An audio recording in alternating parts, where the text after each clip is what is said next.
Guys, ഇന്ന് നമുക്ക് ഇവിടുത്തെ ലോക്കൽ മാർക്കറ്റ് ഒന്ന് കണ്ടാലോ? So let's go. പുറത്തിറങ്ങിയത് കണ്ടത് ഈ നന്ദിയുള്ള വർഗത്തെയാ. പിന്നെ അവർക്കൊരു നമസ്കാരം വെച്ച് വലിഞ്ഞങ്ങ് നടന്ന്. നാട്ടിലൊക്കെ വീടൊരു ആർഭാടാണെങ്കിൽ ഇവിടെ അതൊരു ആവശ്യം മാത്രമേ ഉള്ളൂ. ഈ കാണുന്നൊക്കെ മനുഷ്യന്മാര് താമസിക്കുന്ന വീടുകളാ. ഇതിൽ ഒന്നിൽ തന്നെ ഒരു 5 പേരെങ്കിലും മിനിമം കാണും. പിന്നെ നിങ്ങൾ ഇപ്പൊ കാണുന്നുണ്ടല്ലോ, ഇത് നാട്ടിലെ മുറുക്കാൻ പിടികയല്ല, ഇതാണ് ഇവിടുത്തെ ചിക്കൻ ഷോപ്പ്. ലക്ഷ്യം മാർക്കറ്റ് ആയതുകൊണ്ട് വലിഞ്ഞങ്ങ് നടന്ന്. നോർത്ത് സൈഡിലെ ട്രാൻസ്പോർട്ടേഷന്റെ മെയിൻ റോള് വഹിക്കുന്നതിൽ ഒന്നാണ് ദേ ദിവൻ, മറ്റൊന്നാണ് ദേ ദിവനും. ഒരു 10-12 പേരെങ്കിലും ഈ ഓരോ വണ്ടിയിൽ ഇവർ കയറ്റിയിരിക്കും. അങ്ങനെ നമ്മൾ മാർക്കറ്റ് എത്തി. ഈ കാണുന്നൊക്കെ പലതരം കടകളാ.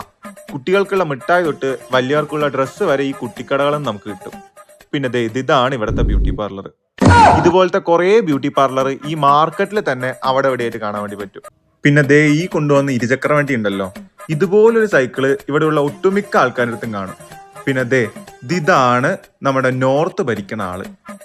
ഈ വല്യപ്പാപ്പനല്ല, ആളുടെ പുറകില് ഈ തൂക്കിയിട്ടിക്കണ സാധനം എന്താന്ന് മനസ്സിലായോ? നമ്മുടെ നാട്ടിലൊക്കെ ലെയ്സ് തൂക്കിയിടുന്ന പോലെ പലതരം മസാലകളാ ഈ ചുണ്ടിലും മൂക്കിലൊക്കെ വെക്കാൻ പറ്റുന്ന സാധനം എല്ലാ കടയിലും കാണും. അതൊക്കെ കഴിഞ്ഞ് നേരെ നടന്നു കഴിഞ്ഞാൽ പിന്നെ നോർത്തിന്റെ തന്നെ സ്പെഷ്യൽ ആയിട്ടുള്ള ഫുഡിന്റെ കോർണർ ആയിരിക്കും. പിന്നെ കുറെ ഫ്രൂട്ട് ഷോപ്പുകളും. ഇവിടെ ഇപ്പൊ സമ്മർ സീസണാ.